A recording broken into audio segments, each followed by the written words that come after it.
Charlesy a lot. I'm going to introduce my friend, our wonderful patient, beautiful young lady, Charlesy Jones.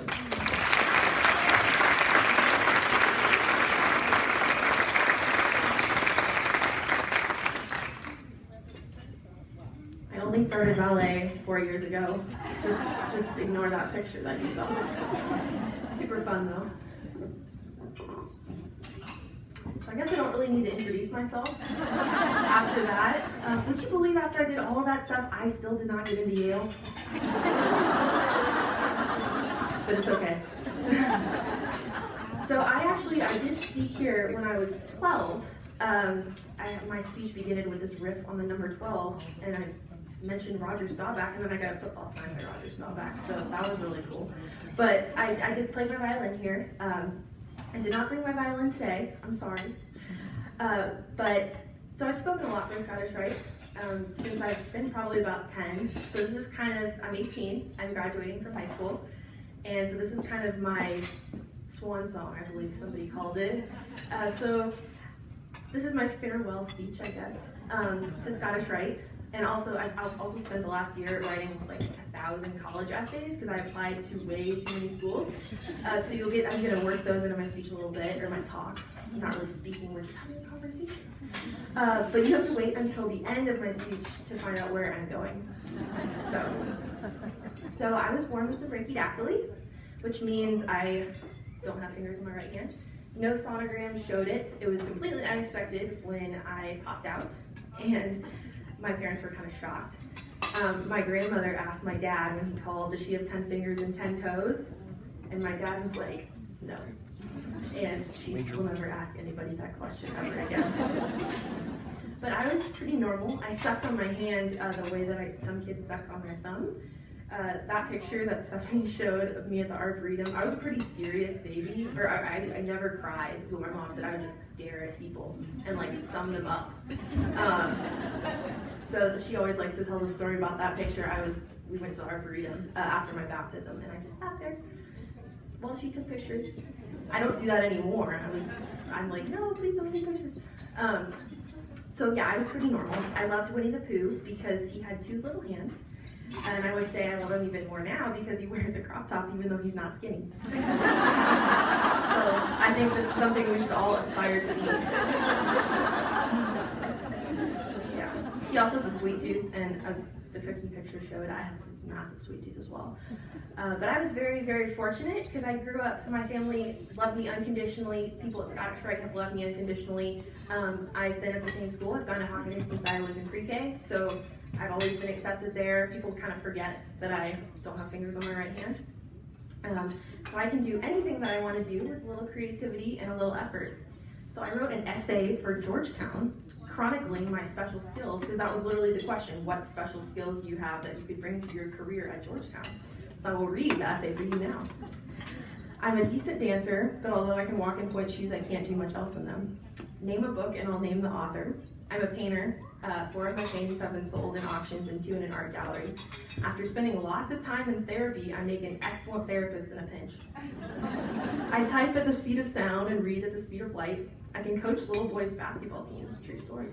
And I'm not bad with the ball myself. I played violin for 12 years, and I'm serving as my school orchestra's concertmaster this year. If you want authentic French croissants, I can make them for you. In yoga class, I'm the one who tries crow pose and falls over until I finally get it. I'm comfortable talking to a crowd of 1,000. I have conversations with the audience. I really wrote this. And if I'm being honest, I can usually win any audience over. So I'm hoping I'm doing that with you right now. And basically, I'm fearless and I don't let anything get in the way of what I want to do. I got into Georgetown.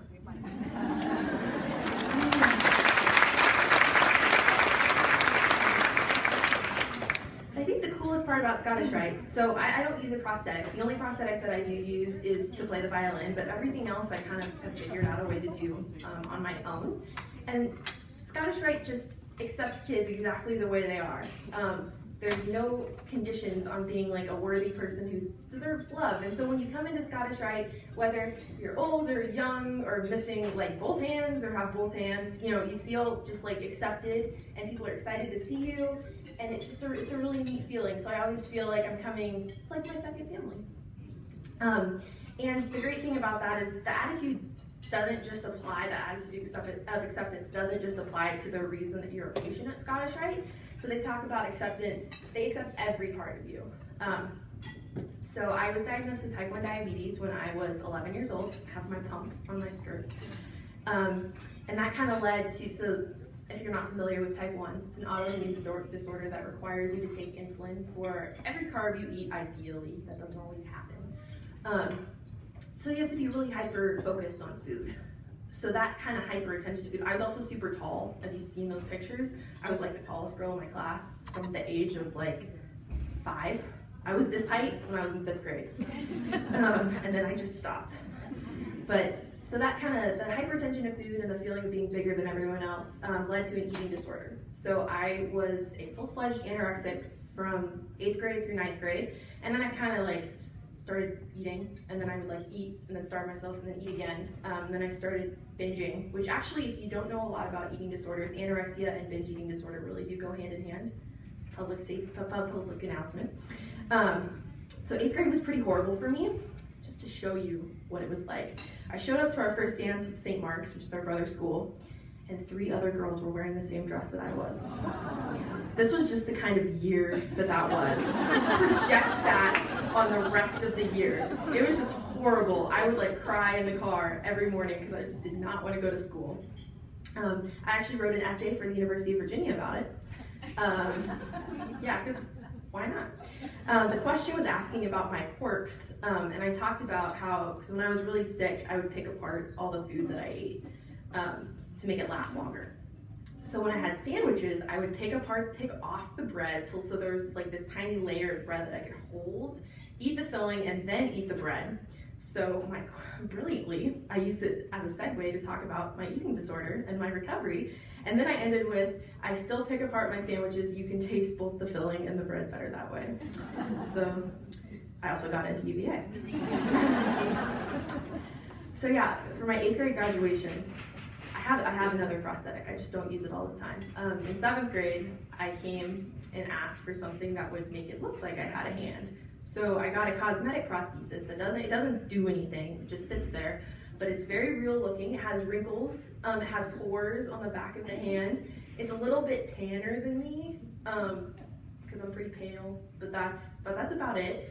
So I was pretty bitter the day before 8th grade graduation. Some other girls won some awards that I thought I should have won, and I was just mad at the world. So I decided that I was going to wear my fake hand to 8th grade graduation and make the headmistress shake it. And I wasn't going to tell her beforehand. Everyone in my grade knew, so everyone was super excited when they were like, "Chelsea, no!" And everyone's like watching, and I smiled probably bigger than I've ever smiled. In 8th grade during when I was making her. She's not there anymore, by the way. She left right after that. But yeah, she kind of clasped it with like both hands. She didn't break her smile. I was impressed, but she just kind of shook it. It was great. But through all of that, Scottish Rite was here for me. Right after 8th grade graduation, I came and served popcorn with one of my favorite volunteers. His name is Mark. And just talked to him and served popcorn for like 4 hours. And it was the best time. So no matter if I had one hand or two hands, if I was 120 pounds or 180 pounds, because I have been both, I was accepted and loved at Scottish Rite. I used to get a bunch of people asking me if I choose to have a hand, if I could. Nah, I'd be boring. I'd probably still be a diabetic and I probably still would have had an eating disorder, but that's just basic stuff that happens to lots of people. So my hand is what makes it exciting. This is why I'm still, don't know why Yale didn't let me in. Also, I wouldn't get to be talking here right now. I wouldn't get the chance to meet so many people and share my story and hear their stories. And I have to learn how to do everything again. Think about it. I was born with one hand, so that's all life has ever been to me. I've never known life with two hands. So everything I learned how to do, I learned to do with one hand. So I'd have to learn how to do it all again with another hand, which would be a pain. But that's just who I am. That's how I've lived my life. Okay, I'm gonna make you laugh again. The best part of having one hand is that I can flip people off and no one knows it. That usually gets the biggest laugh. Yeah, so when I'm driving, I can just go like, and there's no risk of road rage, because they don't know, they're just like, hi. Yeah, so I enjoy that. But things are hard sometimes, even regardless of the diabetes and the eating disorder, but because I've always had to deal with how other people reacted to it. Because people sometimes do stare. Shaking hands, it is awkward, because people normally reach out their right hand to shake hands, and then we have the moment where we're like, are you gonna switch hands? And then usually what happens is if I end up turning my hand around and doing this, but then I feel awkward because I feel like I'm asking you to kiss my hand, and that's not what I want. So it's always kind of a mark, and I always am really impressed when a person switches hands. So it's a good little litmus test of character right there. If you don't, it's okay, because sometimes people just don't notice, which is totally fine. But that's always a little bit awkward. I had a lady tell me once, right hand? And my mom was like, she doesn't have a right hand. And the lady's like, well, she's still shaped with her right hand. And I was like, well, you can go for it. Also, little kids are usually, it's pretty interesting how little kids react to me. When I was probably, I don't even remember how old he was, probably 7, my mom left me and my brother, who is 2 years younger than me, at Adventure Kids playground for a couple hours. And I got paraded around as a circus act. Everyone come look at her hand. That's the only time that's ever happened to me, but that did not feel good. I was teaching at a math camp, and a 3rd grader called my hand disgusting. I did not care because she was not a nice person anyway. But also kids will ask to touch my hand. Even kids my age, teenagers, will be like, ooh, can I touch it? And they'll be like, oh, it's so soft. And I said, you realize I can feel this too, right? But most people are pretty chill. Most people never even notice, or if they do notice, they don't say anything and then they forget about it and move on. But there are some other things that are interesting. When I do quotation marks, I imagine that there are 2 fingers over here doing that. So actually for the Youth and Philanthropy Award, I had to film the acceptance speech. And when I was watching the acceptance speech that day, and I had done quotation marks, it was just a moment of weirdness, because I hadn't realized that it didn't look how I thought it would look. And so that was a little bit disconcerting. I also wear my fake hand to dance, because it just makes the line that much more graceful. And my right arm is a little bit smaller, so this will not go up to my elbow on this arm, but it will on this arm. So that's kind of interesting, makes life exciting. And so I sometimes have a hard time imagining myself as a fully grown woman with one hand, because it seems like something I should grow out of, because it's cute when I was little, but it doesn't seem like you should be, an adult with that, and that's hard, especially when you're a teenage girl who just wants to be like everybody else. But it's really easy to fall in that trap and to start seeing only the bad and forgetting the good. And like I said, most people are pretty chill and forget about it. And what I always tell little kids when they ask, what happened to your hand? Well, I say, this is how I'm different. Everybody's different in your own way. Maybe you have red hair, or you're, tall, or you like to play soccer. That's just what makes you who you are, and my difference is just a little bit more obvious. But everybody deals with that kind of insecurity of I'm not perfect, I'm not enough, especially in today's world where comparison is everywhere, Instagram. And there are such black and white ideas of what is right and what is wrong. And if you focus externally, and a lot of this I've learned through eating disorder recovery as well. If you focus externally, you will never be enough, because there's always going to be someone who's prettier, who's better at sports, who's smarter, etc. Than you. So I find that out applying to colleges. It's a bloodbath applying to colleges right now. If you don't have a kid who's around that age and you don't know what it's like now, it's completely different than it was 20 years ago. It's like the Hunger Games. It's pretty bad. The acceptance rates just keep getting lower. But so as you're writing these essays, especially to these most selective schools, you're constantly asking yourself, am I special enough? Am I going to stand out in the right way where the admissions officers are going to be like, yes, we want her? Because I think Harvard says that they could fill their freshman class with people who have perfect SAT scores 3 times. So your grades and your test scores, it matters a lot about who you are and how you convey that in your essays. And it's weird because you want to fit in your whole teenage life, and then you want to stand out to these college admissions officers who are really just recent alums who don't want to find off-campus jobs yet. And if you are related to or have ever been a college admissions officer, I'm sorry. But it's principle that all high school seniors hate college admissions officers. Yes, I'm going to college. The application process was pretty interesting, very introspective, a lot of Googling of acceptance rates, a lot of writing, and then you make one decision. I made this decision a week ago, and then it's over. Then it's time to just like move on with your life and almost start a different one.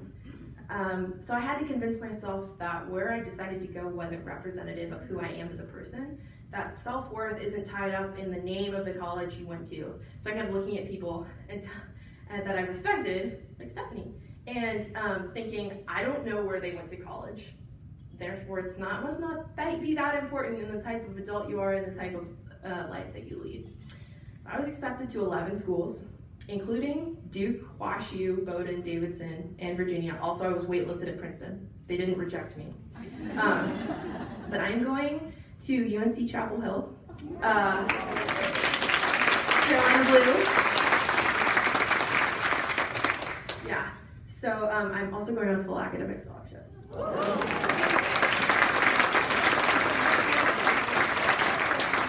Also, I own this shirt before I even applied to UNC. So I was meant to be a Tar Heel. Everything I own is already this color. And also the fact that I turned down Duke will earn me major street cred. Go Heels. Because there's a joke, what do UNC students and Duke students have in common? They both applied to Duke, and I'll be able to that doesn't apply to me. I just picked UNC because it's better.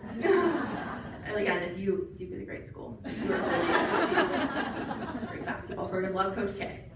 But I picked UNC because I think I'm going to be the happiest there. And I think the fact that I was able to make that decision is really reflective of the kind of self-study that I've undergone over the past 18 years. Because I didn't make it based on what I thought other people would think, where other people wanted me to go. I picked it because I think it's going to be a little bit of an exhale coming from Hockaday. It's easy to get to. It's a great campus, great spirit. I could tell some stories, but I'm not going to. Also, Michael Jordan went there. Also, I look great in Carolina Blue. But yeah, I think I'm going to be really happy there. So I wrote essays about the similar. So I'm gonna end with an essay, but first I'm gonna tell you some of the stuff I wrote essays about, just because it's super interesting. I wrote essays about the similarities between pre-invasion Iraq and present-day Syria, WashU and Georgetown, Stravinsky's Rite of Spring as an example of the beauty of chaos, Princeton and UVA, myself in 500 words, William and Mary, my grandfather, every school, Common App, and unrealistic depictions of women in the media, Yale, and the time I was working at Barnes & Noble and our store got a bomb threat. That really happened. I don't remember what school that was to though. I think it was to Northwestern, but I'm not sure. That just shows you how many I applied to. But I submitted one essay to about 7 schools, and I'd like to finish by reading it to you. I spent all 18 years of my life loving Texas Scottish Rite Hospital for Children. I've been a patient since I was 6 months old, after I was born with no fingers on my right hand. Scottish Rite builds up my confidence with this mantra: you're not disabled, you're different. The doctors and nurses welcomed me in my dreams with open arms, working to find ways for me to do gymnastics, lift weights, play the violin, and feel special for who I was. I've been a student of the people at the hospital my entire life. I learned that pain was subjective as I saw children whose struggles went far beyond missing 5 fingers. And I saw the same doctors and nurses who told me that I was special remind these kids of their own specialness. I just made that up, that word, specialness. I learned that none of these kids wanted pity and that I didn't want pity, that we're strong and capable in our own right. I realized the power of stories as I saw so many hopeless stories find a happy ending. And then I started to see things outside of the hospital, see these things outside of the hospital. I could see past differences to appreciate the stories of others. My heart opened to people and ideas that I'd never accepted before. And I realized that loving Scottish Rite allowed me to see and love and feel so much more. And none of this would have happened if I were born with all 10 fingers. Thank you.